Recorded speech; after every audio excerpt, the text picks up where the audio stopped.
Panel olarak deplase etmesi gereken hatlarla ilgili yollarda olduğu bir yıldı. Ve doğalgaz sektörünün 2014 yılının birinci dönem koordinasyon kurulu toplantısı vesilesiyle bir araya geldik.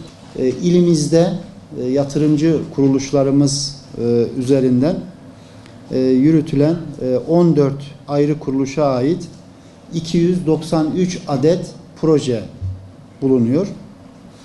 Bu projelerin toplam proje tutarı 1 milyar 958 milyon TL civarında ve bu projeler için şu ana kadar 550 milyon TL para harcandı. 2014 yılında da yine yaklaşık 550 milyon TL bir bu yatırımlarla ilgili, projelerle ilgili para harcanması öngörülmektedir.